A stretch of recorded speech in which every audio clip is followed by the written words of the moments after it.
कहानी का पूरा आनंद लेने के लिए इसके पिछले भाग को सुनना बिल्कुल भी मत भूलिएगा। उसका प्लेलिस्ट का लिंक मैं आपको डिस्क्रिप्शन बॉक्स पर दे दूंगी और साथ में कमेंट बॉक्स में पिन भी कर दूंगी, तो आप वहां से भी जाकर सुन सकते हैं। सुबह का समय बाहल ग्रुप, ऋषि और अतिमा एक गैलरी में चले हुए थे। अदिमा ने पूछा, अभी तक हमारे डिपार्टमेंट के अलावा और किसको पता है इस सब के बारे में? ये बात बाहर नहीं गई है ना? ऋषि ने कहा, वो मैम, मैंने इस बात का पूरा ख्याल रखा है कि ये बात हमारे डिपार्टमेंट से बाहर ना जाए। वैसे भी हमने उस पर पूरी नज़र बनाए हुए थी, तो मुझे नहीं लगता कि उसने किसी से भी इस बारे में बात की होगी। अदिमा ने कहा, वो समझदार है, उसे पता है कि उसके हलक से कुछ भी निकला तो उसके साथ क्या हो सकता है। कहते हुए अद्रिमा एक तरफ मुड़ी और उसने एक कमरे का दरवाज़ा खोल दिया। अंदर एक लड़की डरी सहमी बैठी हुई थी। वो अपने नाखूनों को दांतों से काट रही थी। अद्रिमा को देखते ही वो चौंक उठी और उठ खड़ी हुई। अद्रिमा और ऋषि अंदर आ गए। ऋषि ने दरवाज़ा बंद कर दिया। अद्रिमा आराम से सामने वाली कुर्सी पर बैठ गई और उसने मुस्कुरा कर कहा, relax and sit down, we just want talk to you, nothing else. लड़की झिझकते हुए बैठ गई। उसने कहा, मुझे यहाँ इस तरह से लाने का क्या मतलब है? मैं मेडिकल लीव पर हूँ, मैंने 15 दिनों की लीव ली थी। अद्रिमा ने कहा, आई नो निवेदिता कि तुम लीव पर हो, और मैं ये जानती हूँ कि तुम्हारे लीव पर क्यों हो। You are pregnant right? Nivedita चौंक उठी। उसने अद्रिमा से कहा, आपको कैसे पता? मैंने ये बात किसी को नहीं बताई है, फिर आपको कैसे पता? अद्रिमा के चेहरे पर एक टेढ़ी आ गई। उसने कहा, निपुण सर के साथ इन्वॉल्व हर एक लड़की पर नज़र रखी जाती है। तुम तो पीआर डिपार्टमेंट में काम करती हो ना, तुम्हें तो पता होना चाहिए था इस बारे में। इतना कहते हुए अतिमा के चेहरे से मुस्कान गायब हो गई और उसने कहा, या फिर तुमने ये सोचा कि तुम बच जाओगे, किसी को पता तक नहीं चलेगा कि तुम्हारे और निपुण सर के साथ क्या चल रहा है, राइट? यही सोचा था ना तुमने? निवेदिता उसकी तरफ देखती रही। फिर उसने कहा, so what if I am pregnant? ये मेरा बच्चा है और इसे रखने का पूरा हक है मुझे।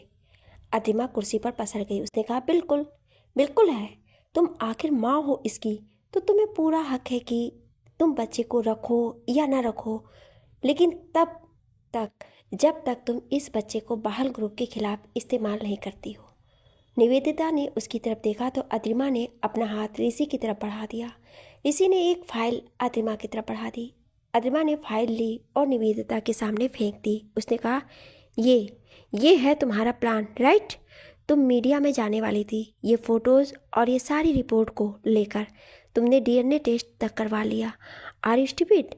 तुम्हें सच में लगा कि तुम हमारी पीठ के पीछे सब करती रहोगी और हम तुम्हें करने देंगे? निवेदिता उस फाइल को देखकर चौंक उठी। उसने कहा, ये आपके पास कैसे? अद्रिमा ने कहा, ब्लैक ओल्फ, ये बुलाते हो ना तुम सब मुझे? जानती हो ओल्फ की खासियत क्या होती है? वो बिल्कुल चुपचाप शिकार करता है। शिकार शोर मचाता है, इधर उधर भागता है, लेकिन ओल्फ उसे भनक भी नहीं लगने देता है। उसे कि वो उस पर नज़र बनाए हुए है। वो पूरी प्लानिंग के साथ चलता है। वो अपने शिकार को ये सोचने देता है कि वो बच गया। वो छुपकर अपने शिकार पर नज़र रखता है और जैसे ही शिकार ढील बरतता है वैसे ही झपट्टा मारकर कहते हुए उसने हाथ ऊपर कर दिया और निवेदिता ने सिर झुकाकर आंखें कसकर बंद कर ली। अद्रिमा मुस्कुरा दी। उसने अपना हाथ नीचे कर दिया और फिर कहा, बस, उसका शिकार भी बिल्कुल ऐसे ही गिव अप कर देता है। निवेदिता ने उसकी तरफ देखा तो अद्रिमा ने कहा, ये तुम्हारे लिए बच्चा नहीं है, ना ही तुम इसे एक बेबी मानती हो। इसे तुम एक मौका मानती हो बाहल ग्रुप में शामिल होने का, निपुण सर की ज़िंदगी में इन्वॉल्व होने का। And this is your biggest fault miss Nivedita. Nivedita ने गुस्से में आकर कहा, I love him so much. Atima ने शांति से कहा, no, you don't love him, you love this luxury life जो निपुण की वजह से तुम्हें मिली। तुम खुद सोचो, मैंने और सहाय सर ने तुम्हें निपुण सर के करीब क्यों आने दिया? हम पहले भी तुम्हें रोक सकते थे, लेकिन जब तुम्हें खुद को रोकना नहीं था तो हमें बीच में पड़ने का कोई शौक नहीं था। निपुण सर को जो चाहिए था वो तुमने दिया और जो तुम्हें चाहिए था वो निपुण सर ने। दोनों तरफ से सब कुछ ठीक था, लेकिन फिर तुम अपनी औकात से बाहर सोचने लगी। जानती हो, जब इंसान अपनी चादर से ज़्यादा पैर फैलाने की सोचता है तो क्या होता है, अक्सर उसकी चादर फट जाती है। निवेदिता उसे चिढ़कर देख रही थी तो अद्रिमा ने कहा, वो अनिल, वो तो 50 लाख में बिक चुका है। तुम्हारे पास जो कुछ भी था इस रिश्ते को साबित करने के लिए वो सब हमारे पास है। और ये बात तुम भी जानती हो कि अगर मैं चाहती तो तुम और तुम्हारे पेट में पल रहे इस मौके को रातों रात गायब करवा सकती थी, मगर मैंने ऐसे नहीं किया। मैं ये भी जानती हूँ कि तुम इस बच्चे को सिर्फ अपने फायदे के लिए रख रही हो, लेकिन मैं इतनी भी खुदगर्ज नहीं हूँ। अगर इसकी माँ ऐसी है तो इसमें बच्चे का क्या कसूर। निवेदिता चीख पड़ी, अत्रिमा। अत्रिमा ने अपनी आंखें बंद की और कहा, चिल्लाओ मत, मुझे गुस्सा आ जाएगा। और फिर इतना कहकर उसने आंखें खोलकर देखा और कहा, तुम यहाँ से सही सलामत नहीं जा पाओगी। इतना कहकर उसने एक चेक बुक निकाली और कहा, तुम्हारे अकाउंट में पैसे कल ट्रांसफ़र हो जाएंगे। चुपचाप अपना बोरिया बिस्तर समेटो और किसी ऐसी जगह जाओ जहाँ तुम्हारी साया भी किसी को ना दिखे। और हाँ, किसी भी मीडिया में अगर ये एक बात गई तो मैं तुम्हें कहीं मुंह दिखाने लायक नहीं छोड़ूंगी। इतना कहकर अतिमा मुस्कुरा दी और उठ खड़ी हुई। उसने कहा, बच्चे को रखो या न रखो तुम्हारी मर्जी, लेकिन अगर तुमने इसे फिर से इस्तेमाल करने की सोची तो आई विल मेक श्योर कि इस बच्चे के समेत तुम भी गायब हो जाओ, एंड आई मीन इट। इतना कहकर वो ऋषि की तरफ पलटी और उसने कहा, जब तक ये लड़की इस शहर को छोड़कर चली नहीं जाती है तब तक के लिए इस पर नज़र बनाए रखो। कुछ भी ऐसा वैसा करने की कोशिश करे तो तुम जानते हो कि क्या करना है। निवेदिता ने अचानक से कहा, तुम भी तो मेरी जैसी हो। अतिमा ने उसकी तरफ देखा तो निवेदिता पलट गई और उसने कहा, तुम भी तो मेरी जैसी हो। तुम यहाँ किस तरह से पहुँची हो सब जानते हैं, इसलिए ज़्यादा अच्छी बनने की कोशिश मत करो। अतिमा हंस पड़ी। उसने कहा, किसने कहा मैं अच्छी हूँ? किसको इतनी बड़ी गलतफहमी हो गई है मेरे बारे में? आई मीन, अच्छेपन से मेरा दूर दूर तक कोई नाता नहीं है और ना ही मुझे अच्छाई पसंद है। अच्छाई करने से सिर्फ दुश्मन बढ़ते हैं और मुश्किलें, जैसे कि तुम्हारी बढ़ रही है, क्योंकि तुम अच्छी होने के साथ साथ निहायत ही बेवकूफ़ लड़की हो। तुम अपने इस खूबसूरत चेहरे को इस्तेमाल करने लगी थी। सीरियसली, अगर दिमाग का इस्तेमाल किया होता तो ज़्यादा दिन टिकती तुम। निवेदिता ने गुस्से में आकर कहा, you just go to hell. Adima ने कहा, I can't baby, because I am the hell. इतना कहकर अदिमा बाहर चली गई। निवेदिता वहीं गुस्से में हाँफती हुई खड़ी रही। ऋषि उसकी तरफ देख रहा था। अचानक से निवेदिता को पता नहीं क्या सूझा, वो दंदनाती हुई बाहर की तरफ बढ़ी। ऋषि ने कहा, निवेदिता, निवेदिता नो। उसके कहते कहते निवेदिता बाहर निकल गई। ऋषि ने कहा, सिट, और वो भी निवेदिता के पीछे भागा। अदिमा बाहर हाल में आ पहुंची कि तभी उसने सामने निपुण, धनेश और रिद्धवा आते हुए दिखे। उसने मन ही मन सोचा, ये लोग एक साथ क्या कर रहे हैं? ये सब साथ में थे क्या? लेकिन क्यों? तभी अचानक पीछे से निवेदिता की आवाज़ गूंज उठी, अत्रिमा। अत्रिमा पीछे पलटी। निपुण, रिद्धवा और धनुष भी उस तरफ देखने लगे। निवेदिता एकदम से आई और उसने अपना हाथ आगे किया। उसके हाथ में एक वास था। उसने एकदम से वो अतिमा के सिर पर दे मारा। अतिमा ने आंखें बंद करके कर ली। निवेदिता ने चीखते हुए कहा, आई विल किल यू। इतना कहकर उसने दोबारा से वापस उठाया ही था कि ऋषि पीछे से आया। उसने निवेदिता का हाथ पकड़ लिया और वास उसे छीनने लगा। ऋषि ने निवेदिता को पकड़ते हुए कहा, are you crazy? What the hell are you doing? Nipun और धनुष सुन्न पड़ गए थे। रिद्धवा भी कांप उठी थी। 1 मिनट बाद धनुष तेजी से आगे बढ़ा और उसने तेज आवाज में कहा, क्या चल रहा है यहाँ पर? सबने उसकी तरफ देखा। धनुष ने अतिमा को अपनी तरफ घुमाया तो उसके माथे पे चोट लगी थी और उससे खून भी बह रहा था। सहाय सर भी वहां आ पहुंचे थे। साथ में 2 गार्ड्स भी थे। सहाय सर ने गार्ड्स को इशारा किया और वो लोग निवेदिता की तरफ बढ़े। उन लोगों ने चीखती हुई निवेदिता को पकड़ लिया। इसी हाथ में वास लेकर खड़ा था। अतिमा ने आंखें खोली तो उसकी पलकों से खून टपक गया। धनुष उसकी चोट को देख रहा था। उसने गुस्से में आकर निवेदिता की तरफ देखा और फिर कहा, यू। इतना कहकर वो आगे बढ़ा ही था कि अतिमा ने उसका हाथ पकड़ लिया। रिद्धवा ने उन दोनों के हाथों की तरफ देखा और फिर मुंह फेर लिया। उसकी मुट्ठियां भिज गई थी। अतिमा ने धनुष से कहा, आई विल हैंडल दैट। इतना कहकर उसने धनुष का हाथ छोड़ दिया और निवेदिता की तरफ बढ़ गई। निवेदिता गुस्से में उसे देख रही थी। उसे गार्ड्स ने पकड़ रखा था। अतिमा ने कहा, छोड़ो उसे। गार्ड्स ने उसे छोड़ दिया। निवेदिता ने अतिमा की तरफ देखा ही था कि अतिमा ने उसके बालों को कसकर पकड़ लिया और उसकी गर्दन को पूरा खींच दिया। निवेदिता चीख पड़ी। रितवा ने एकदम से निपुण का हाथ पकड़ लिया। अतिवा ने बिल्कुल शांति से कहा, मैंने तुमसे कहा था ना, मैं बिल्कुल भी अच्छी नहीं हूँ, लेकिन इससे भी बुरी बात यह है कि मेरा गुस्सा बहुत बुरा है। तुम्हें पता भी है कि तुमने मुझ पर अटैक करके कितनी बड़ी गलती की है। मैं चाहूँ तो तुम्हें जेल में लंबा अंतर भेज सकती हूँ। निवेदिता की आंखें बंद थी और उसकी आंखों से आंसू बह जा रहे थे। अतिवा ने कहा, don't you dare to printed to be brave again like this, क्योंकि मैं हर चीज़ के बदले जान लेने में भरोसा रखती हूँ और तुम्हारे केस में 2 जानें जाएंगी। इतना कहकर उसने निवेदिता को झटका देकर छोड़ दिया। उसने ऋषि को उसे ले जाने का इशारा किया और फिर जाने लगी कि तभी रितवा ने कहा, अद्रिमा। अद्रिमा पलटी तो रितवा उसके पास आई। उसने अद्रिमा की चोट की तरफ देखा तो रितवा ने कहा, तुम्हें चोट लगी है, खून भी काफ़ी बह रहा है, you need to treat it. Adrima ने कहा, I can do it by myself. Ritva ने कहा, no you can't come to Dhanush office, I will treat you there. इतना कहकर वो अंदर की तरफ चली गई। अद्रिमा ने अपनी आंखों की पुतलियाँ ऊपर की तरफ घुमाया और फिर रिद्धिमान के पीछे चली गई।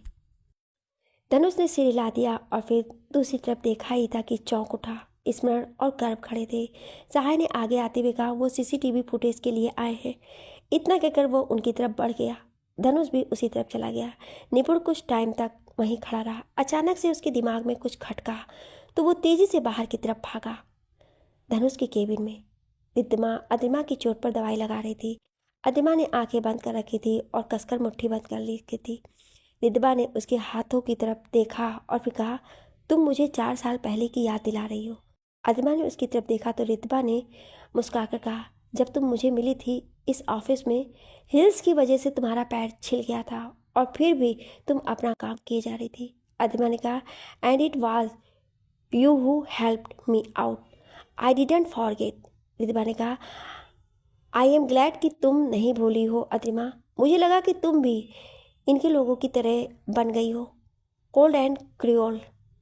अद्रिमा ने उसकी तरफ देखा और फिर कहा, मैं धनुष सर को आपसे नहीं छीनने वाली। रिद्धिमा मुस्कुराती उसने कहा, धनुष को जाना होता तो कब का जा चुका होता। I know he loves me, इसलिए तो कभी भी उसने मुझे छोड़ने की बात नहीं की। हाँ, लेकिन कई बार वो ऐसी बातें कर देता है जो मुझे हर्ट करती है। अद्रिमा ने उसकी तरफ देखा तो रिद्धिमा ने कहा, धनुष के साथ शादी करना मेरा बचपन का सपना था। शायद घर वालों की वजह से, जिन्होंने हमें यही बोलकर बड़ा किया कि हम दोनों की शादी होगी। अब चाह कर भी मैं किसी और की तरफ अट्रैक्ट नहीं हो सकती।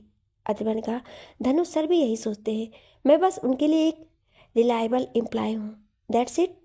रिद्धिमा ने कहा, अद्रिमा, सबको लगता है कि मैं बेवकूफ़ हूँ जो अभी तक धनुष के साथ बनी हुई हूँ, लेकिन मैं जानती हूँ कि जितना प्यार मैं उससे करती हूँ उससे कहीं ज़्यादा प्यार वो मुझसे करता है। इसलिए वो कहीं जाए लौट कर उसके मेरे पास ही आना है उसे। इसलिए मुझे किसी से भी डर नहीं है कि कोई धनुष को मुझसे छीन लेगा। अद्रिमा ने उसकी तरफ देखा। रिद्धिमा यूँ तो शांत रहती थी, लेकिन सबसे जानते थे कि एक बहुत ही कॉन्फिडेंट लड़की है। वो बहुत अच्छे से चीज़ों को हैंडल करना जानती है। रिद्धिमा ने आगे कहा, स्मरण को मैंने बताया था तुम्हारी और काल्पी की फाइट के बारे में। काल्पी ने सुसाइड क्यों की, उसने सुसाइड की भी या नहीं, मुझे कुछ नहीं पता, लेकिन मैं इतना जानती हूँ कि। इतना कहकर उसने अद्रिमा की तरफ देखा फिर कहा, जो कुछ भी हुआ था उसके पीछे जो कोई भी है मैं उसे ढूंढ निकालूंगी। ये बात जो तुम भी जानती होगी कि मैं ढील जरूर बरतती हूँ, लेकिन चीज़ों को हाथों से निकलने नहीं देती, और वैसे भी ढील देने से ही तो पतंग आसमान में सबसे ऊंची उड़ती है ना। अद्रिमा चुप रही। रिद्धिमा ने कहा, जो लोग मेरे लिए इम्पोर्टेंट हैं मैं हमेशा उनके साथ खड़ी हूँ। काल्पी की मौत से मुझे सच में बहुत गहरा धक्का पहुँचा है, लेकिन मैं फिर भी ये लड़ाई लड़ने के पीछे नहीं हटने वाली हूँ। और रही बात धनुष की, तो मुझे फ़र्क नहीं पड़ता कि उसका नाम किससे जुड़ता है, आखिर वो बहाल ग्रुप का वारिस है। उसके साथ लोग ज़बरदस्ती अपना नाम जोड़ना पसंद करते हैं। अद्रिमा समझ गई थी कि रिद्धिमा उसे ही सुना रही है, लेकिन वो चुप रही। तभी अचानक दरवाज़ा जोर से खुला और निपुण अंदर आया। दोनों लड़कियों ने हैरानी से उसकी तरफ देखा। रिद्धिमा खड़ी हो गई। उसने कहा, निपुण, क्या हुआ, तुम गुस्से में लग रहे हो। निपुण ने रिद्धिमा की तरफ देखा और कहा, रिद्धि, क्या तुम कुछ देर के लिए बाहर जा सकती हो। रिद्धिमा ने हैरानी से उसकी तरफ देखा तो निपुण ने कहा, मुझे इससे कुछ बात करनी है, just go and wait. Riddhima ने एक पल के लिए अद्रिमा की तरफ देखा और फिर निपुण से कहा, मैं तुम्हारे केबिन में जा रही हूँ। इतना कहकर रिद्धिमा बाहर चली गई। निपुण अतिमा के पास आया। उसने कहा, हिम्मत कैसे हुई तुम्हारी निवेदिता के साथ इस तरह का बिहेव करने की? You told her to avoid the child. Atima मुस्कुरा दी। उसने कहा, really did I? Why can't I remember this? Nipun ने गुस्से में कहा, अतिमा। अतिमा के चेहरे से मुस्कान गायब हो गई। उसने कहा, निपुण सर, मैंने वही किया जो एक पीआर हेड होने के नाते मुझे करना चाहिए था। आपको क्या लगता है कि क्या मुझे शौक है अपनी टीम से इतनी अच्छी एम्प्लॉय को इस तरह से निकालने का? आपको सोचना चाहिए था ना उसके साथ पहले हुक अप करने से। और वो लड़की, can't you see that she is using her pregnancy against you? निपुण ने कहा, स्टिल तुम्हें उसके साथ ऐसा बिहेव नहीं करना चाहिए था। मैं हैंडल कर लेता। अदिमा ने बाजू लपेट ली। उसने कहा, ओ रियली? कैसे? बच्चे की जिम्मेदारी उठाकर? अगर आप ऐसा कर सकते हैं तो जाइए और रोक लीजिए निवेदिता को। मैं आप लोगों के बीच नहीं आने वाली हूँ। Trust me, go ahead. निपुण ने उसे घूरा तो अदिमा ने कहा, निपुण सर, आई नो कि आपको बुरा लगता है हमेशा, लेकिन ज़रूरी नहीं कि अपनी अच्छाई सबको दिखाई दे। People don't deserve it. आप सबको सेव नहीं कर सकते। So please don't interfere in my work. इतना कहकर वो तेज़ी से बाहर चली गई। निपुण कुछ देर वहीं खड़ा रहा। उसने अतिमा की बात याद आने लगी, आप सबको सेव कर नहीं सकते। उसे याद आने लगा जब पार्टी में वो लड़की के साथ रूम में जा रहा था कि यही काल्पी ने उसे आवाज़ दी, निपुण। निपुण रुक गया और पलटा। उसने देखा तो काल्पी आकर उसके सामने खड़ी हो गई। निपुण ने लड़की को अंदर जाने का इशारा किया। लड़की अंदर चली गई और निपुण ने काल्पी की तरफ देखा। काल्पी ने कहा, तुम इस लड़की के साथ? निपुण, व्हाट्स रॉन्ग विथ यू? निपुण ने लापरवाही से कहा, it's none of your business. तुम्हें जो बात करनी है वो करो। मैं क्या करता हूँ क्या नहीं, ये मेरी मर्जी है। काल्पी ने कहा, निपुण, वो मुझे कहना था कि मैं कहना चाहती थी कि क्या तुम मेरी एक हेल्प।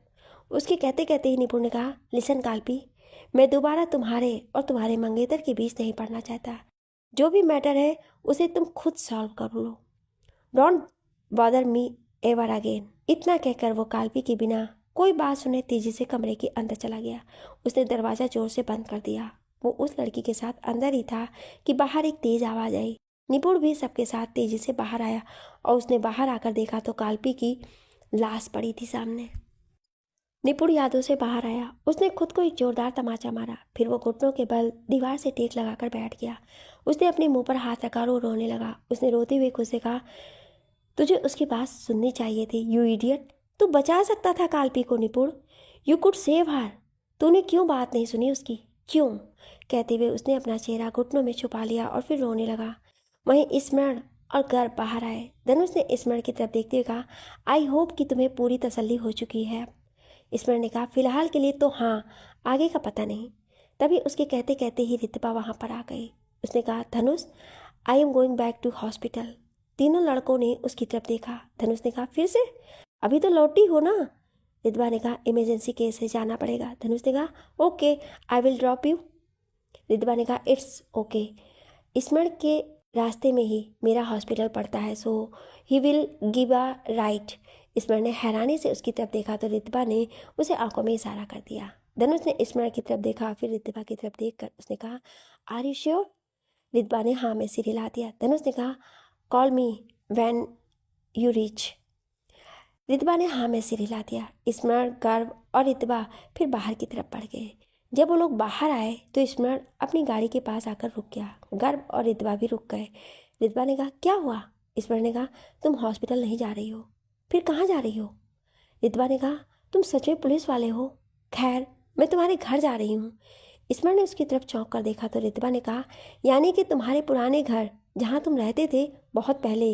मुझे यकीन है काल्पी के कमरे से मुझे कुछ तो मिल ही जाएगा। वो अपने कमरे में अक्सर खुद से जुड़ी चीज़ें रखती थी।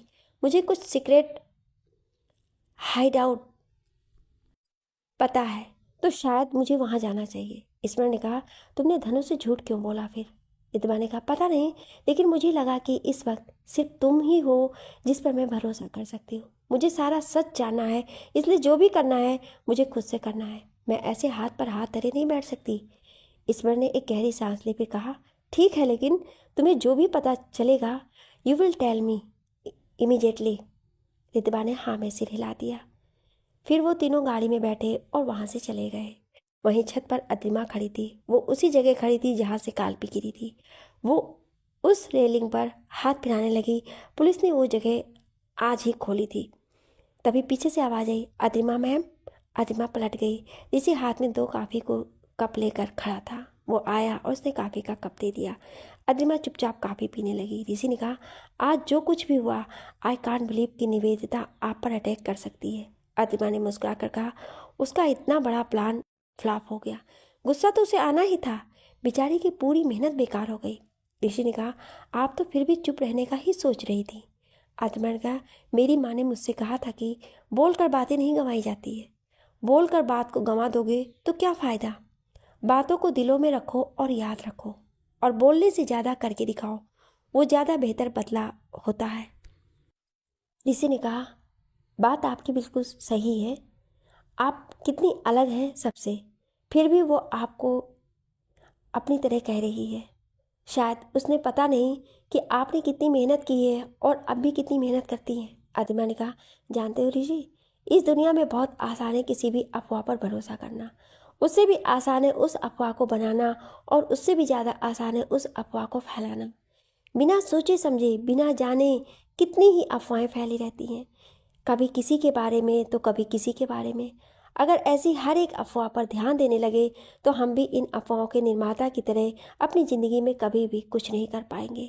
इसी ने कहा, अफवाह तो मैंने भी सुनी थी, ये लोग आपको गोल्ड डिगर।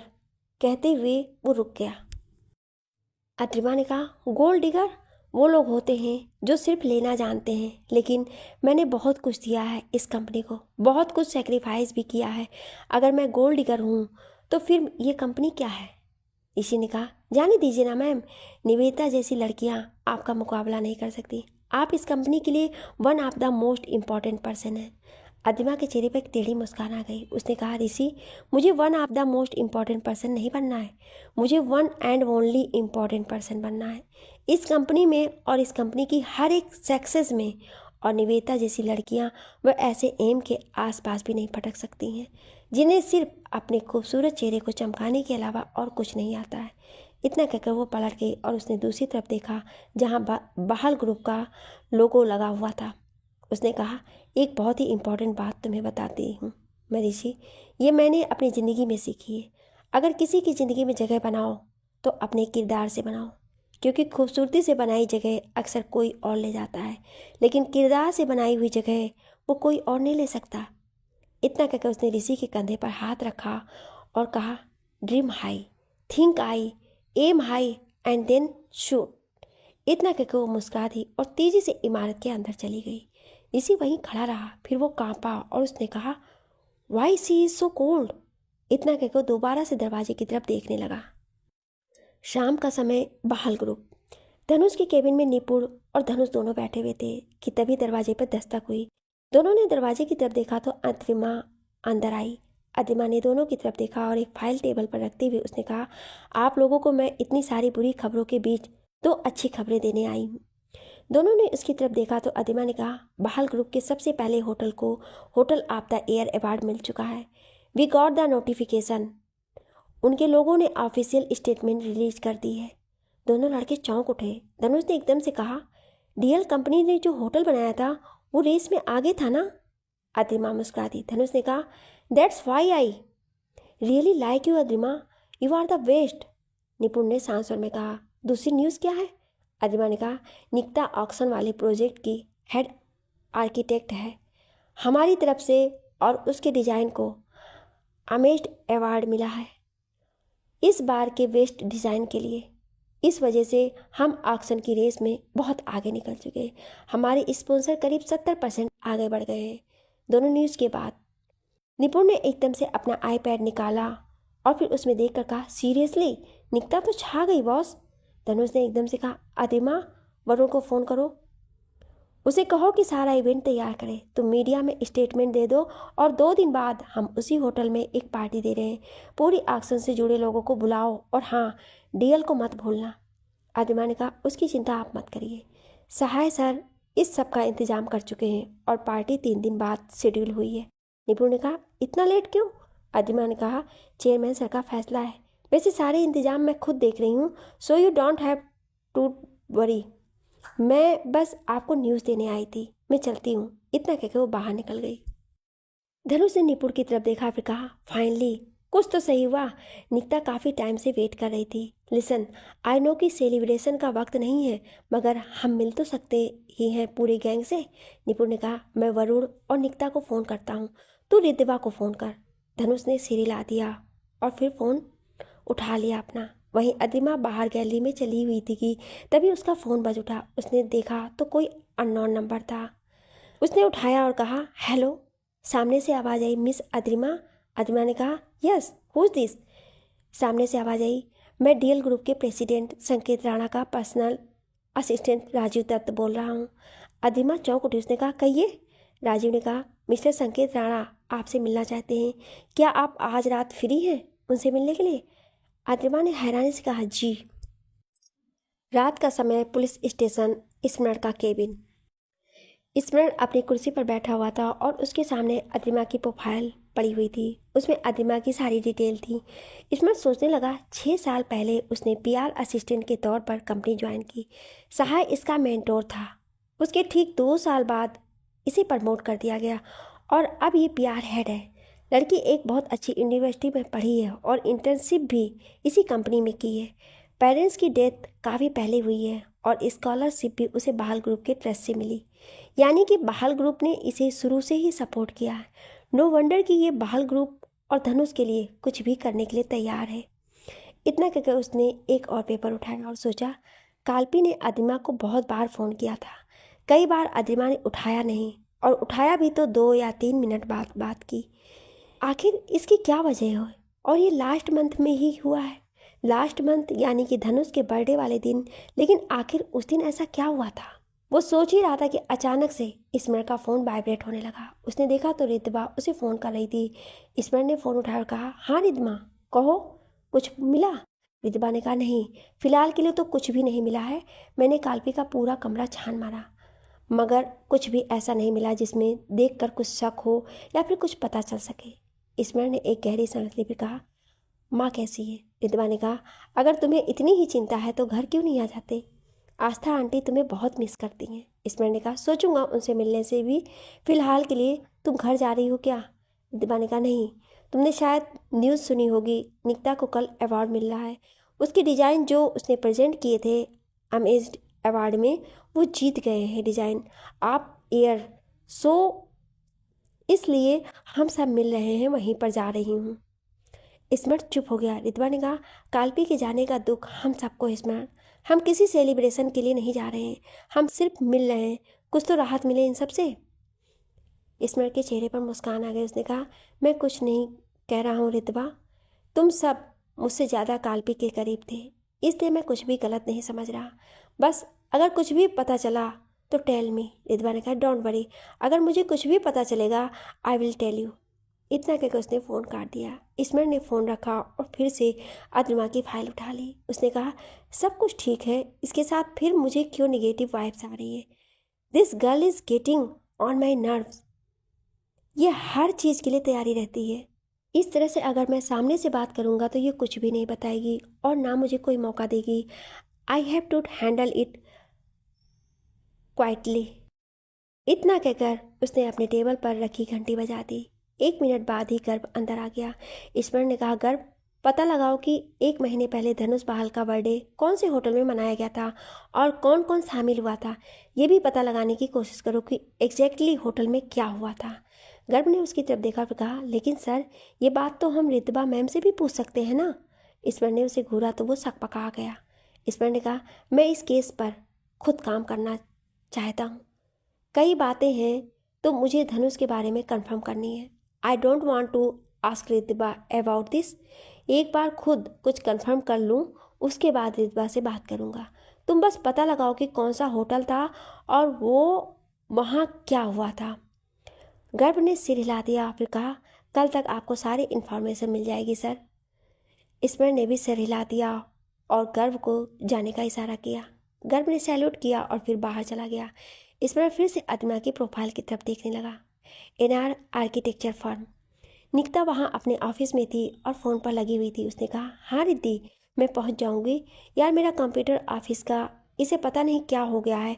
मैं कब से इसे ठीक करवाने की कोशिश कर रही हूँ लेकिन हो ही नहीं रहा है। कुछ कोट्स आ रहे हैं बार बार स्क्रीन पर। यस यस, मैं टाइम पर पहुँच जाऊँगी।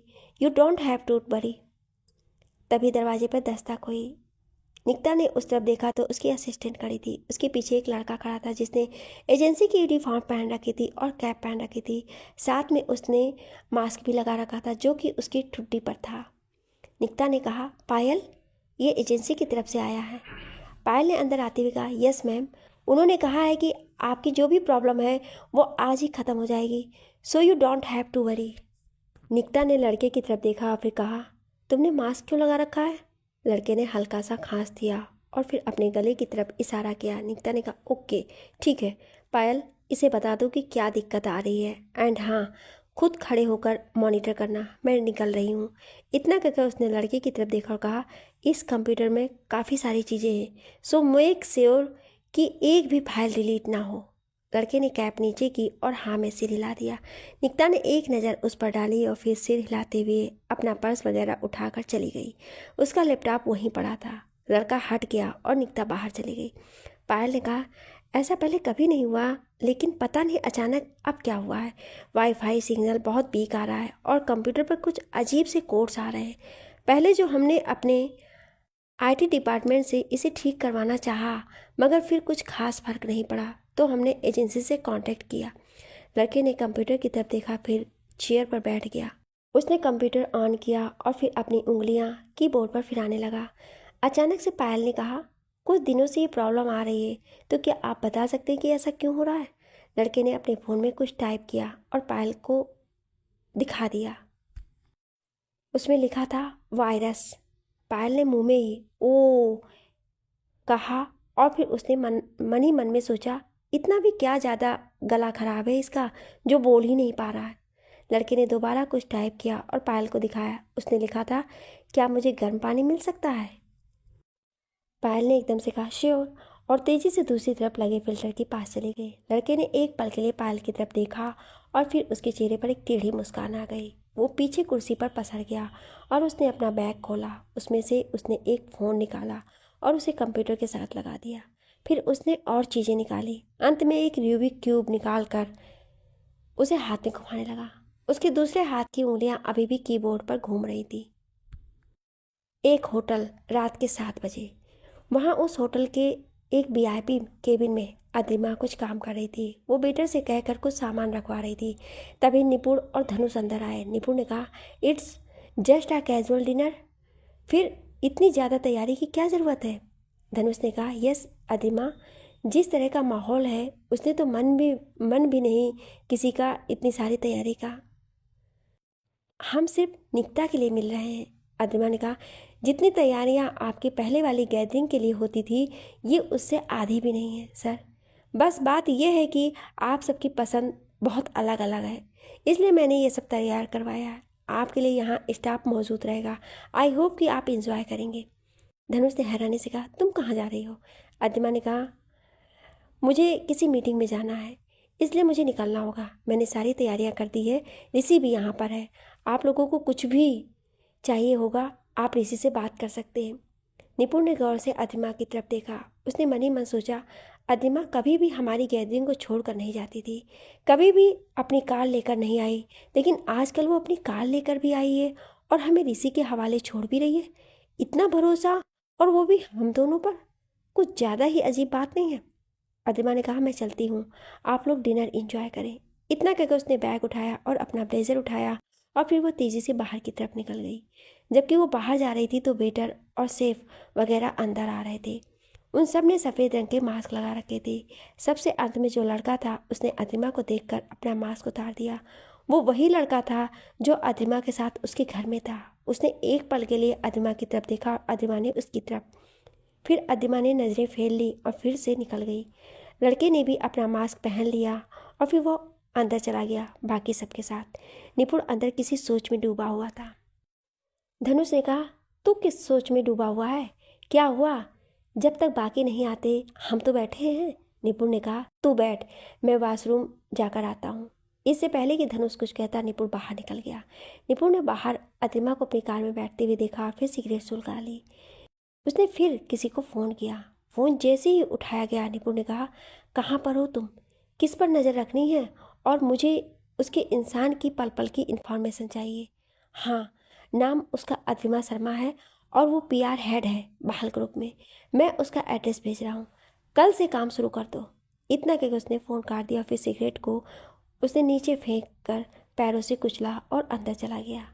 रात के 8:30 बजे एक होटल। अद्रिमा जब होटल के अंदर आई तो सारा होटल खाली था। सिर्फ रिसेप्शन पर एक लड़की थी और कुछ वेटरेस वहाँ पर मौजूद थी। सामने की टेबल पर एक तरफ कुर्सी पर सामने संकेत बैठा हुआ था और उसके पीछे राजीव खड़ा था। संकेत ने अद्रिमा को देखते ही हाथ हिला दिया। फिर उसने अद्रिमा को नीचे से ऊपर तक देखा। अद्रिमा अंदर आई। उसने काले रंग की एक ऊंचे गले वाली टी-शर्ट के ऊपर बैगनी रंग का ब्लेजर और उसी के रंग की पैंट पहनी हुई थी। वो आई और आकर संकेत के सामने बैठ गई। उसने इधर उधर देखा, फिर कहा, आपने पूरा होटल बुक करवा लिया? संकेत ने मुस्कुरा कर कहा, मुझे पसंद नहीं कि कोई भी मेरी प्राइवेट मीटिंग को डिस्टर्ब करे, और जब वो इतनी खूबसूरत लड़की के साथ हो। अद्रिमा ने उसकी तरफ देखा, फिर कहा, आप मुझसे क्यों मिलना चाहते थे? संकेत ने कहा, अरे आप तो सीधा मुद्दे पर आ गई। पहले ये बताइए कि आप डिनर में क्या लेंगी, और साथ में वाइन लेंगी या फिर शैंपेन? अद्रिमा उसकी तरफ देखती रही। उसके चेहरे पर हल्की सी मुस्कान थी। संकेत ने पलट कर वेटर को बुलाना चाहा कि तभी अद्रिमा ने कहा, इसकी कोई ज़रूरत नहीं है मिस्टर संकेत, मैं डिनर नहीं करती। संकेत ने हैरानी से उसकी तरफ देखा, फिर कहा, रियली? वाओ, तभी आप इतनी फिट हैं। अद्रिमा ने अपनी गर्दन टेढ़ी करके उसकी तरफ देखा तो संकेत ने कहा, तारीफ थी, कुछ गलत मत समझिएगा। अद्रिमा ने कहा, अगर आपने मुझे यहाँ मेरी तारीफ करने के लिए बुलाया है तो फिर आप मेरा टाइम वेस्ट कर रहे हैं। संकेत ने सिर हिला दिया और फिर कहा, okay, I am sorry. Well, ये तो बता दीजिए कि ड्रिंक में क्या लेंगी आप? अद्रिमा ने दोबारा कहा, मैं ड्रिंक भी नहीं करती। संकेत ने कहा, वाह, you are really a good girl. Adrima के चेहरे पर मुस्कान आ गई। उसने कहा, दुनिया में इससे भी बड़ी बुराइयां होती हैं इंसानों में, मुझे उन बुराइयों का नशा है। ये छोटे मोटे नशे बहुत बोरिंग है मेरे लिए। संकेत ने एक पल के लिए आंखें बड़ी करके उसकी तरफ देखा, फिर उसने कहा, well, I like your attitude miss Adrima, इसलिए मेरे पास आपके लिए एक बहुत अच्छा ऑफर है। अद्रिमा ने उसकी तरफ देखा तो संकेत ने कहा, वर्क फॉर मी। अद्रिमा ने कहा, बहाल ग्रुप को छोड़कर? संकेत ने कहा, नहीं, बिल्कुल भी नहीं, काम आप बहाल ग्रुप में ही करेंगे, लेकिन मेरे लिए। अद्रिमा मुस्कुरा दी। उसने कहा, मिस्टर संकेत राणा, आपको नहीं लगता कि आप गलत इंसान से कांटेक्ट कर बैठे हैं? संकेत ने उसकी तरफ देखा तो अद्रिमा ने कहा, मैं बहाल ग्रुप में 6 सालों से हूँ। इतना तो मैं भी जानती हूँ कि बहाल ग्रुप की लंबी रेस का खिलाड़ी है, और दूसरी बात, मेरी लॉयल्टी बिकाऊ नहीं है। मैं बहाल ग्रुप के लिए ही काम करूंगी, और मेरा काम आप जैसे लोगों को बहाल ग्रुप से हटाना है, ना कि आपके साथ हाथ मिलाना। संकेत के चेहरे से मुस्कान गायब हो गई। अद्रिमा ने कहा, मैं बस आपको यही बताने आई थी, बहाल ग्रुप को मैं बहुत साल दे चुकी हूँ। अब बहाल ग्रुप में मेरी इम्पोर्टेंस बनी है तो मुझे नहीं लगता कि मैं बहाल ग्रुप को छोड़ सकती हूँ। संकेत ने कहा, मेरी कंपनी में भी आप काफ़ी इम्पोर्टेंट होंगी। अद्रिमा ने कहा, मैं बहाल ग्रुप का पिलर मानी जाती हूँ मिस्टर संकेत राणा। पिलर का काम होता है बिल्डिंग को मजबूती से थामे रखना, ना कि उसे गिराना। मैं बहुत बुरी इंसान हूँ, मैं मानती हूँ, लेकिन बेईमानी, उससे मेरा दूर दूर तक नाता नहीं है।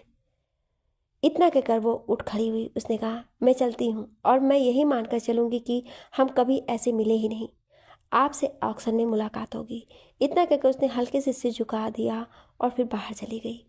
संकेत ने गहरी सांस ली, फिर वो भी उठ खड़ा हुआ। उसने अपने ब्लेजर के बटन खोल दिए और कहा, राजीव, आई थिंक हमने गलत इंसान चुन लिया। पहली बार मुझे किसी इंसान से गलत vibes I. She is really strange, a cold and a loyal girl. You need this type of girl in your life. इतना कहकर उसने खाने की तरफ देखा और कहा, किसी अनाथ आश्रम या ज़रूरतमंद को दे दो, खाना वेस्ट करना मुझे पसंद नहीं। वेटर ने सिर हिला दिया। संकेत ने उसे टिप दी और फिर वो और राजीव बाहर चले गए। संकेत और राजीव बाहर आए कि अचानक से संकेत का फ़ोन बजने लगा। उसने देखा तो एक रिस्ट्रिक्टेड आईडी से फ़ोन था। संकेत ने उठाया और कहा, हेलो। सामने से कुछ कहा गया। संकेत सुनता रहा और फिर मुस्कुरा दिया। उसने कहा, ठीक है, मैं समझ गया। सामने से फिर कुछ कहा गया तो संकेत ने अपनी घड़ी की तरफ देखा और कहा, अभी इस टाइम पर? सामने से फिर कुछ कहा गया और संकेत ने कहा, लोकेशन भेज दो, मैं पहुंच रहा हूं। इतना कहकर संकेत ने फ़ोन काट दिया। इसी के साथ उसके फ़ोन पर एक लोकेशन आ गई। संकेत ने राजीव को वो लोकेशन दिखाई और कहा, यहाँ चलो। राजीव ने सिर हिला दिया और फिर वो गाड़ी में बैठ गए। संकेत और वो गाड़ी में बैठे और फिर राजीव ने गाड़ी मोड़कर दूसरी तरफ बढ़ा दी। रात के 11 बजे एक पहाड़ी, वो पहाड़ी शहर से बाहर थी। वहाँ से पूरा शहर दिख रहा था। वहाँ एक दीवार बनी हुई थी जिस पर एक लड़का बैठा हुआ था। उसके हाथ में वही रूबिक क्यूब घूम रहा था। उसने अभी भी कैप पहन रखी थी लेकिन मास्क निकाल दिया था।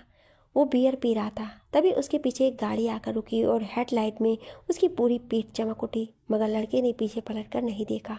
संकेत और राजीव बाहर निकले। संकेत ने राजीव को रुकने का इशारा किया और खुद आगे बढ़ गया।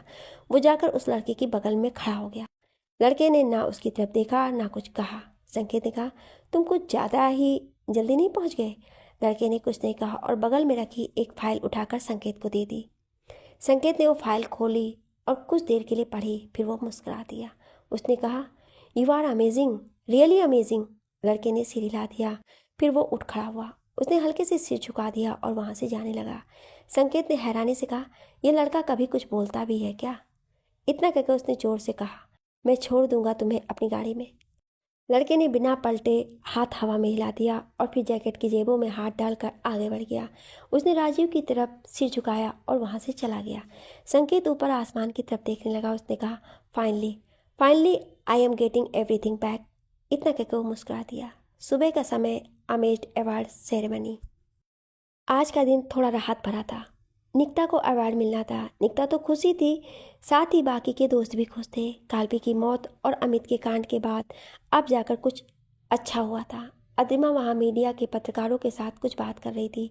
रितवा निकिता के साथ खड़ी थी। धनुष और निपुण दूसरी तरफ बाकी के लोगों से बात कर रहे थे। निकिता ने अद्रिमा की तरफ देखते हुए कहा, कुछ भी कहो, लड़की बहुत टैलेंटेड है ये। इतने कम टाइम में इसने मीडिया में बात फैला दी और इतनी बड़ी प्रेस कॉन्फ्रेंस में ऑर्गेनाइज करवा दी। आप समझ में आया कि उस पर सब इतना ट्रस्ट क्यों करते हैं कंपनी को लेकर।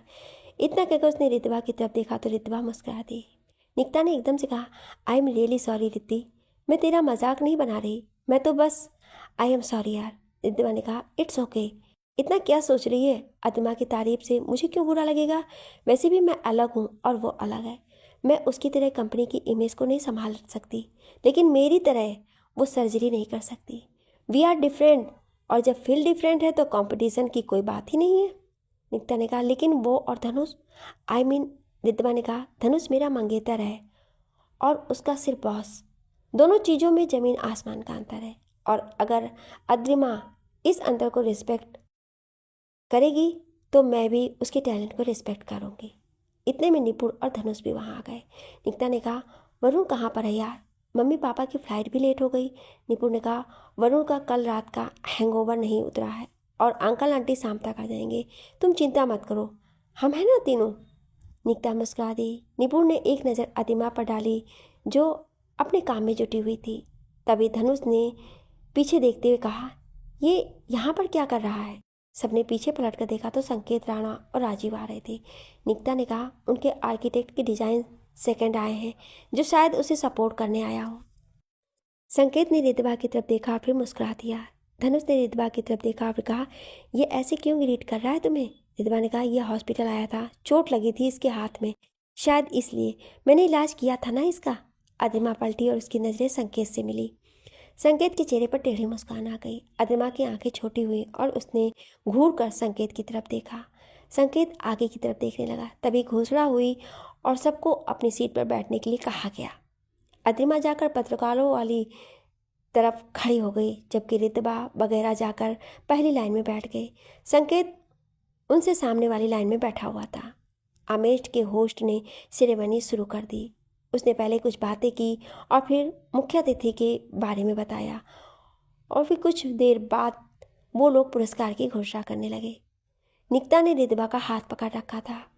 जैसे ही उसका नाम लिया गया, रितबा ने उसे गले से लगा लिया। निपुण और धनुष के साथ बाकी सब भी खड़े होकर तालियां बजाने लगे। निकिता मंच पर चली गई। उसने सबसे पहले बुके दिया गया। मुख्य अतिथि ने वहाँ फोटोग्राफर फोटो खींचने लगे। तभी एक लड़का आया। उसने होस्ट को एक चिट दी। होस्ट ने वो चिट पढ़ी और वो चौंक उठा। संकेत के चेहरे पर एक टेढ़ी मुस्कान आ गई। होस्ट तुरंत मुख्य अतिथि के पास पहुंचा। उसने मुख्य अतिथि के कान में कुछ कहा। वो भी चौंक उठे। निकिता उलझन में सब कुछ देखने लगी।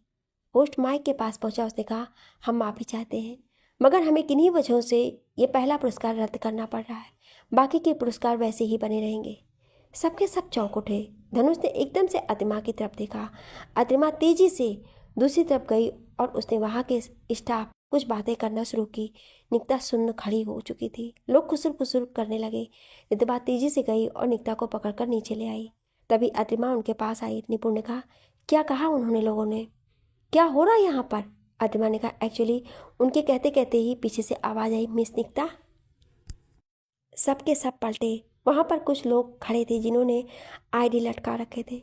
अतिमा ने सिर हिला दिया। वो आगे आए और उन्होंने कार्ड दिखाते हुए कहा, हम लोग अमेज एसोसिएशन की तरफ से इंस्पेक्शन कमेटी हैं, आपको हमारे साथ चलना होगा। वो लोग चौंक उठे। धनुष ने कहा, ऑफिसर, व्हाट्स द इशू? क्या चल रहा है यहाँ पर? उस आदमी ने कहा, मिस निकिता ने जो डिज़ाइन प्रेजेंट किए थे वो जर्मनी के एक आर्किटेक्चर फर्म के डिज़ाइन है, जिनको मिस निकिता ने एक इलीगल साइट से खरीदा है और साथ ही उसे फ्रॉज करके यहाँ प्रेजेंट कर दिया है। सबके सिर पर मानो बिजली गिरी हो। निकिता ने एकदम से कहा कि ये सब झूठ है, ऐसा कुछ भी नहीं है, आप झूठ बोल रहे हैं। उस ऑफिसर ने एक फाइल आगे बढ़ाई और कहा, इसी मेल आईडी से आपने वो डिज़ाइन खरीदे थे ना? आपकी जानकारी के लिए बता दूं कि आज सुबह ही ये रिपोर्ट हुआ है। जर्मनी की उस फर्म ने भी कंफर्म किया है। और रही बात उस साइट की, तो उस इंसान ने साइट को हटा दिया है, उसकी भी हम लोग जांच कर रहे हैं। लेकिन इतना तो तय है कि आपने वो डिज़ाइन फ्रॉड किए हैं। निकिता ने कहा, नहीं, मैंने ऐसा कुछ नहीं किया है, वो तो सिर्फ ड्राफ्ट थे। सबने निकिता की तरफ हैरानी से देखा। निकिता ने अपने मुंह पर हाथ रख लिया। अतिमा एकदम से आगे आई। उसने कहा, ऑफिसर, क्या हम इस मैटर को क्वाइटली हैंडल कर सकते हैं? उसका इतना कहना ही था कि अचानक वहाँ पर मौजूद सभी लोगों के फ़ोन वाइब्रेट होने लगे। अतिमा ने अपने फ़ोन की तरफ देखा तो किसी ने अमेज्ड की ऑफिशियल साइट पर ये सारी बातें पोस्ट पे डाल दी थी। पत्रकारों की भीड़ सीधा उन लोगों की तरफ टूट पड़ी। धनुष और निपुण इसी धक्का मुक्की में बगल में धकेल दिए गए और निकिता को ऑफिसर्स ने अपने साथ चलने के लिए कहा। इसी बीच कुछ पत्रकार रितबा की तरफ लपक गए। उन्होंने सवालों की बौछार कर दी। मिस रितबा, आप मिस निकिता की बेस्ट फ्रेंड मानी जाती हैं, क्या आपको इस बारे में कुछ पता था? क्या आप जानती थी कि मिस निकिता के डिज़ाइन प्रोजेक्ट किए गए थे? रितबा अपना चेहरा छुपा रही थी। अतिमा उसकी तरफ रिपोर्टर को शांत करवा रही थी। निपुण और धनुष दूसरी तरफ उलझे पड़े थे। तभी अचानक किसी ने अपना कोट रितबा के चेहरे के ऊपर उड़ा दिया और उसे अपने पीछे कर लिया। रितबा को संकेत राणा की आवाज़ सुनाई दी। संकेत ने रिपोर्टर से कहा, देखिए, डॉक्टर रितबा एक डॉक्टर हैं, ना कोई बिजनेस वूमेन। प्लीज़ आप इस तरह के सवाल उनसे ना पूछें। इससे पहले कि कोई रिपोर्टर कुछ कहता, अतिमा तेजी से आई और उसने रितबा को कोट समेत पकड़ लिया। उसने रिपोर्टर से कहा, आपको कल तक बहाल ग्रुप की तरफ से स्टेटमेंट मिल जाएगी, फिलहाल के लिए एक्सक्यूज़ मी।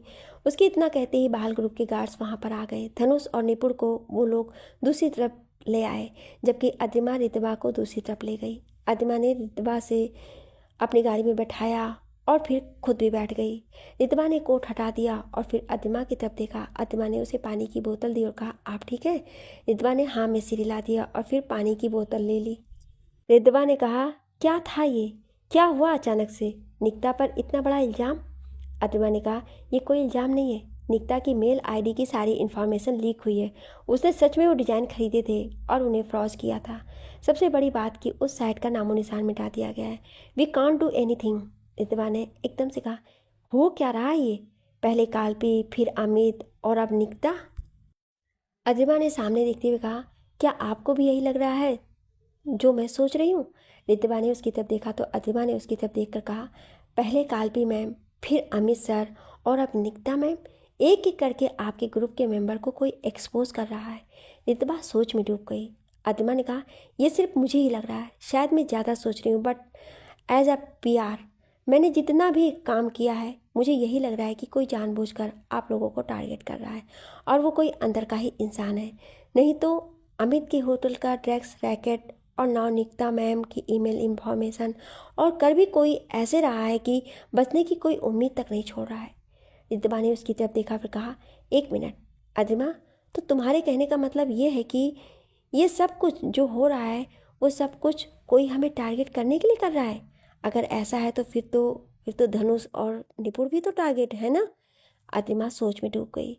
उसने 1 मिनट के बाद कहा, फिलहाल के लिए तो मैं इस मैटर को संभालती हूँ। धनुष सर और निपुण सर की चिंता आप मत करिए, मैं संभाल लूँगी। इतना कहकर उसने सीट बेल्ट लगाई और कहा, आप सीट बेल्ट लगा लीजिए, मैं आपको आपकी मम्मा की कंपनी में छोड़ रही हूँ। रिद्धिमा ने कहा, वहाँ क्यों? अद्रिमा ने कहा, क्योंकि वहाँ आप सेफ हैं। आपके घर और हॉस्पिटल पर अभी तक रिपोर्टर जमा हो चुके होंगे, तो अभी वहीं एक सेफ जगह है। इतना कहकर अद्रिमा ने गाड़ी आगे बढ़ा दी। वहीं संकेत और राजीव दूसरी तरफ खड़े थे। संकेत ने गाड़ी को जाते हुए देखा और मुस्कुरा कर कहा, जितना एक्सपेक्ट किया था, ड्रामा उससे कहीं ज़्यादा बेहतर हुआ। इतना कहकर वो मुस्कुरा दिया और अपनी गाड़ी में बैठ गया। गाड़ी आगे बढ़ गई। शाम का समय बहाल ग्रुप टीवी प्रसारण यही खबर आ रही थी। निकिता के कारनामे के बाद उसके माता पिता को भी कमेटी ने पूछताछ के लिए बुला लिया था। जर्मन फर्म ने सीधा केस करने का ऐलान कर दिया था। मुकेश बहाल, सहाय, निपुण, धनुष और अद्रिमा सब एक केबिन में जमा थे। मुकेश बहाल ने टीवी बंद कर दिया। वो कुर्सी पर बैठ गए और उन्होंने सिर पीछे टिका लिया। फिर उन्होंने कहा, सहाय, निकिता को हमारी आर्किटेक्ट टीम से बाहर निकलाने की अनाउंसमेंट कर दो, और साथ ही ये भी कि उसने जो भी कुछ भी किया उसमें हमारा कोई हाथ नहीं है। धनुष ने एकदम से कहा, पापा, अभी इंट्रोगेशन का रिजल्ट नहीं आया है और निकिता इनो।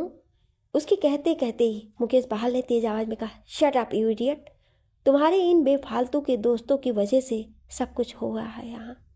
पहले वो काल्पी इतने इम्पोर्टेंट दिन पर छत से कूद गई, और फिर वो अमित, और अभी निकिता। क्या कुछ नहीं किया मैंने इस कंपनी के लिए? और तुम दोनों काफ़ी नहीं थे क्या जो अपने दोस्तों को भी ले आए? निपुण और धनुष ने सिर झुका लिया।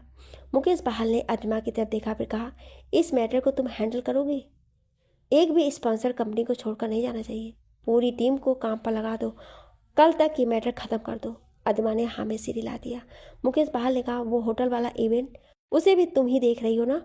अद्रिमा ने हाँ में सिर हिला दिया। मुकेश बहाल ने कहा, उसमें कोई गड़बड़ी नहीं होनी चाहिए, समझी तुम? अद्रिमा ने कहा, जी सर, आप निश्चिंत रहिए। इतना कहकर उसने धनुष और निपुण की तरफ देखा, फिर बाहर चली गई। निपुण उसे जाते हुए देखता रहा। उसी समय रिद्धिमा का घर। स्मरण की गाड़ी आकर रुकी और वो गाड़ी से बाहर निकला। गार्ड्स वहाँ बाहर ही खड़े थे। उन्होंने पहले कंफर्म किया और फिर स्मरण को अंदर जाने दिया। रिद्धिमा गार्डन में ही थी। स्मरण उसके पास जा पहुँचा। रिद्धिमा ने कहा, कुछ पता चला क्या हुआ निकिता के साथ? स्मरण ने कहा, वो लोग उसका लाइसेंस कैंसिल करने वाले हैं और साथ ही जर्मन कंपनी ने केस करने की बात की है। रिद्धिमा ने कहा, हम किसी तरह से उसे बचा नहीं सकते। स्मरण ने कहा, कोई चारा नहीं है रिद्धिमा, वो लोग तो निकिता के पुराने प्रोजेक्ट को भी इन्वेस्टिगेट कर रहे हैं। किसी ने पक्के सबूतों के साथ अटैक किया है।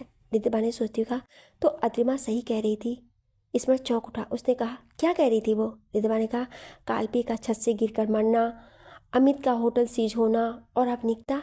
तुम्हें नहीं लगता कि कोई हमारे ग्रुप को टारगेट कर रहा है? स्मरण चौंक उठा। उसने कहा, तो ये अद्रिमा ने तुमसे कहा? रिद्धिमा ने हाँ में सिर हिला दिया। उसने कहा, अब मुझे भी कहीं ना कहीं वो सही लग रही है। वो सही कह रही है, कोई है जो हम लोगों को टारगेट कर रहा है।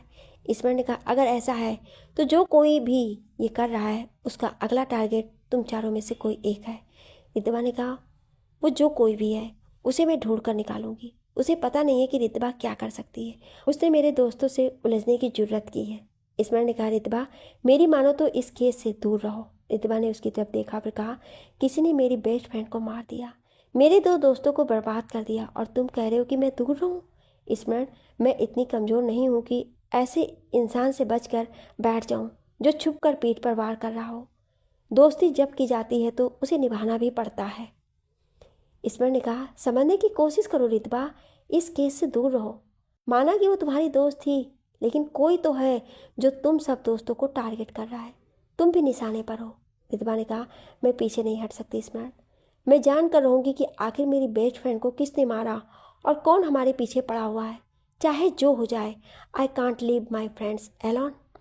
स्मरण ने उसके कंधे पर हाथ रखा और कहा, ओके फाइन, लेकिन प्लीज़ अपना ख्याल रखना, और जो कुछ भी हो जाए तुम मुझे सब कुछ बताओगे, सब कुछ, ताकि मैं तुम्हें बचा सकूं किसी भी कीमत पर। रिद्धिमा ने उसकी तरफ देखा, फिर कहा, don't worry, I will handle everything. स्मरण मुस्कुरा दिया, मगर उसने मन ही मन सोचा, आखिर ये अद्रिमा है किसकी तरफ, और क्या कर रही है, वो अच्छी है या बुरी, रोल क्या है आखिर उसका इन सब में। क्या मैंने सच में गलत लड़की पर शक कर लिया? सोचते हुए उसने सर हिला दिया। वहीं रात के समय अतिमा ड्राइव कर रही थी और उसने ब्लूटूथ कानों के साथ लगा रखा था। वो कहती जा रही थी, ऋषि मेक श्योर कि ये सब बैक फायर ना करे, धनुष सर और निपुण सर, पर साथ ही रिद्वा मैम पर भी कोई निशाना ना बना सके। रिद्वा मैम भी हमारी जिम्मेदारी है, सो जस्ट मेक श्योर कि वो तीनों इस सब से बाहर निकल जाए। मैं कल जल्दी पहुंच जाऊंगी। इतना कहकर उसने फ़ोन काट दिया और गाड़ी स्पीड बढ़ा दी। लेकिन उसे पता नहीं था कि उसके ठीक पीछे गर्भ ने गाड़ी लगा रखी थी। अतिमा थोड़ी देर बाद एक बड़े से गेट के पास रुक गई। उसने गाड़ी का दरवाज़ा खोला और फिर गाड़ी से निकलकर अंदर चली गई। गर्भ ने भी गाड़ी रोक दी थी। वो अतिमा की तरफ देखता रहा और जैसे ही अतिमा अंदर गई वो बाहर निकल आया। उसने गेट की तरफ देखा और वो बुरी तरह से चौंक उठा। आगे क्या मोड़ लेगी ये कहानी, जानने के लिए सुनिए अगले भाग में। क्या आप अगला भाग सुनना चाहते हैं तो कमेंट में यस ज़रूर लिखिएगा। Thank you.